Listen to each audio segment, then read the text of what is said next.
le plaisir et la nécessité. La conscience de soi qui a ses propres yeux et tout simplement la réalité a chez elle-même son objet, mais comme un objet qu'il n'a d'abord que pour soi et qui n'est pas encore quelque chose qui est.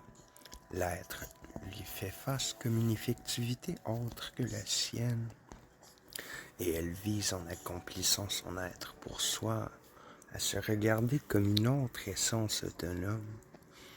Cette première fin est de devenir dans une autre conscience de soi, consciente de soi en tant qu'essence singulière, ou de faire de cette autre elle-même. Elle a la certitude qu'en soit déjà cette autre est elle-même, dans la mesure où elle s'est élevée de la substance éthique et de l'être en repos de la pensée jusqu'à son être pour soi. Elle a derrière elle la loi de la coutume et des bonnes mœurs et de l'existence, les connaissances de l'observation et la théorie, comme une ombre grise, précisément en train de s'évanouir, car tout ceci est au contraire au savoir d'une chose dont l'être pour soi, dont l'effectivité est une autre que celle de la conscience de soi, ce qui est passé en elle, au lieu de l'esprit, en sa lumineuse apparence céleste, de l'universalité du savoir et de l'activité, où la sensation et la jouissance de la singularité se taisent. C'est l'esprit de la terre qui ne vaut comme effectivité vraie que l'être, qui est l'effectivité de la conscience singulière. Elle méprise science et raison, les talents suprêmes de l'homme. Elle s'est adonnée au diable et doit périr. Elle se précipite donc dans la vie et conduit à l'accomplissement de l'individualité pure dans laquelle elle entre en scène. Elle se fait moins son bonheur qu'elle ne le prend et n'en jouit immédiatement. Les ombres de la science, des lois et des principes qui seuls se dressent entre elle et sa propre effectivité disparaissent. Brouillard sans vie qui ne peut pas rivaliser avec la certitude de sa réalité.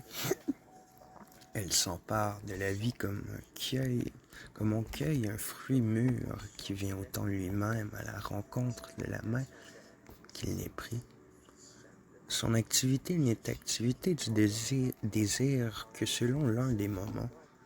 Elle n'en vient pas à l'anéantissement de l'essence objectale tout entière, mais seulement à la forme de son être autre de son autonomie, qui est une apparence sans essence, car en soi cet autre est considéré par elle comme étant la même essence qu'elle, ou comme sa propre ipséité, l'élément lequel consiste indifféremment l'un à l'autre, et de manière autonome, le désir est son objet, et l'existence vivante.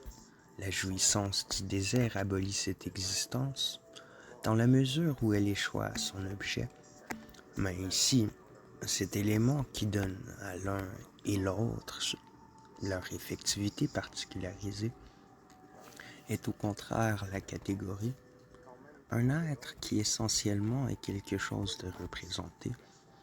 C'est donc la conscience de l'autonomie, qu'il s'agisse de la conscience naturelle ou de la conscience développée, éduquée en un système de lois qui maintient les individus chacun pour soi.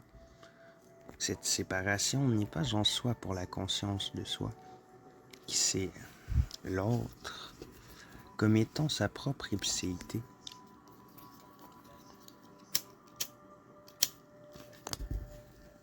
Il parvient donc à la jouissance du plaisir, à la conscience de son effectivation, dans une conscience qui apparaît comme autonome, ou à la contemplation de l'unité des deux consciences de soi autonome. elle atteint la fin qu'elle visait, mais apprend précisément en cela ce qui était la vérité de cette fin. Elle se conçoit comme étant telle essence singulière pour soi, mais l'effectivation de cette fin est elle-même son abolition, car elle ne devient pas pour elle-même objet comme cette réalité singulière-ci, mais au contraire comme unité de soi-même et de l'autre, conscience de soi, bref, comme un singulier aboli, ou encore comme un universel. Le plaisir désiré consommé dans la jouissance a certes la signification positive qu'on est devenu pour soi-même une conscience de soi objectale, mais il a tout autant cette signification négative qu'on s'est soi-même aboli.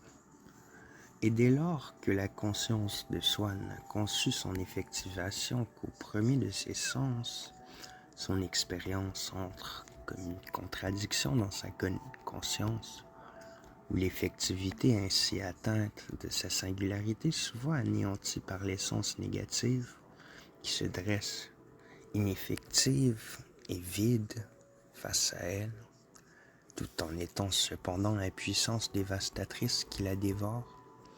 Cette essence n'est pas autre chose que le concept de ce que cette individualité est en soi, mais cette dernière est encore la figure la plus pauvre de l'esprit qui s'effective, car elle n'est encore pour elle-même que l'abstraction de la raison, ou encore l'immédiateté de l'unité de l'être pour soi et de l'être en soi.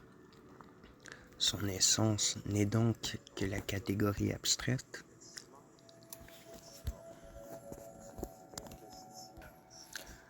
Cependant, elle n'a plus la forme de l'être immédiat et simple, comme c'est le cas pour l'esprit observant, où elle est l'être abstrait, ou encore quand elle est posée comme quelque chose d'étranger, où elle est, de manière générale, la chosité. Ici, l'être pour soi et la médiation sont entrés dans cette chosité.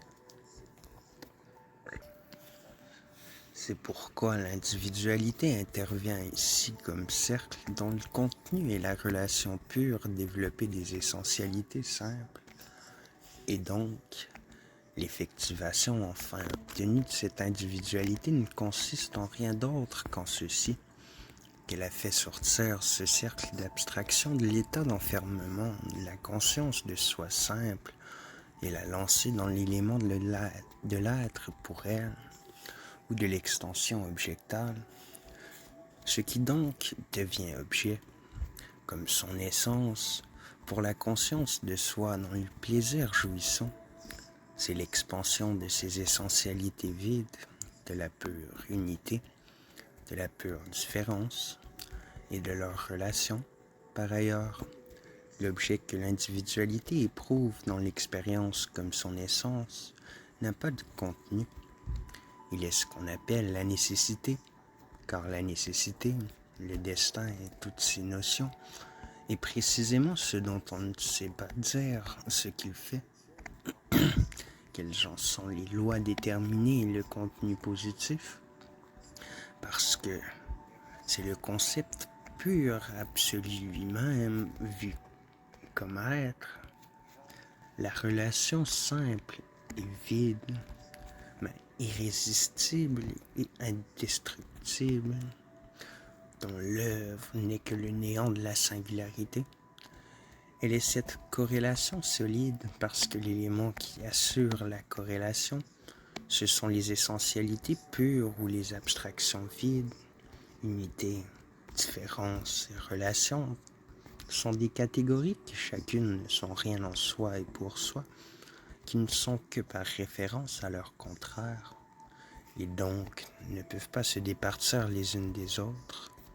Elles sont interréférées les unes aux autres par leur concept, car elles sont les purs concepts eux-mêmes, et c'est cette relation absolue, ce mouvement abstrait qui constitue la nécessité, L'individualité seulement singulière, qui n'a encore là pour contenu que le pur concept de raison, au lieu de s'être des parties de la théorie morte pour se précipiter dans la vie, n'a donc fait au contraire que se précipiter dans la conscience de sa propre absence de vie et ne s'impartit à soi-même que comme la nécessité étrangère et vide, comme l'effectivité morte. La transition qui se produit passe de la forme de ce qui est un dans celle de l'universalité, d'une abstraction absolue dans l'autre, de la fin visée par le pur être pour soi qui a rejeté la communauté avec d'autres, dans le contraire pur, savoir, dans l'être en soi qui par là même est tout aussi abstrait. Ceci apparaît donc comme suit.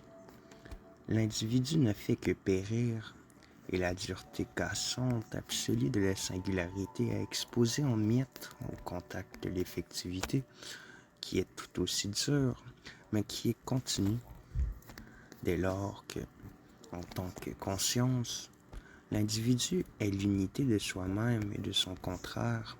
Ce naufrage est encore pour lui, il est à la fois la fin qu'il vise et son effectivation, ainsi que la contradiction de ce qui est à ses yeux était l'essence et de ce qui est en soi l'essence. Il découvre le double sens inhérent à ce qu'il faisait, savoir, de s'être ôté, de s'être pris la vie. Il a pris la vie, mais ce faisant, ce qu'il saisissait, c'était bien plutôt la mort. Ce passage de son être vivant dans la nécessité sans vie lui apparaît donc comme un renversement qui n'est intermédié par rien. L'intermédiaire devrait être ce en quoi les deux côtés ne feraient qu'un, où la conscience reconnaîtrait donc un moment dans l'autre, la fin qu'il vise et son activité dans le destin, et son destin dans sa fin et son activité, sa propre essence dans cette nécessité. Or, pour cette conscience, cette unité est précisément le plaisir lui-même, ou encore le sentiment simple et singulier, et le passage du moment de cette fin visée par elle dans le moment de son essence véritable est pour elle un pur saut dans l'opposé, car ces moments ne sont pas contenus et attachés entre eux dans le sentiment, mais uniquement dans le pur soi-même, qui est un universel, qui est la pensée. C'est pourquoi la conscience, par cette expérience qu'elle fait et où sa vérité était censée lui advenir, est au contraire devenue pour elle-même une énigme. Les conséquences de ses actes ne sont pas pour elle ses actes eux-mêmes. Ce qui lui arrive n'est pas pour elle l'expérience de ce qu'elle est en soi. Le passage n'est pas un simple changement de forme du même contenu et de la même essence, qu'on se représenterait une fois comme contenu et comme essence de la conscience, la fois d'après comme objet ou comme essence contemplée d'elle-même. La nécessité abstraite n'est donc reconnue que comme la puissance incomprise, négative, de l'universalité, contre laquelle l'individualité est fracassée. Tel est le point jusqu'où va l'apparition phénoménale de cette figure de la conscience de soi. Le dernier moment de son existence est la pensée de sa perte dans la nécessité, la pensée de soi-même comme d'une essence absolument étrangère à soi. Mais la conscience de soi a survécu en soi à cette perte, car cette nécessité, ou cette pure universalité, est son essence propre. Cette réflexion de la conscience en soi-même, le savoir de la nécessité comme étant soi, en est une nouvelle figure.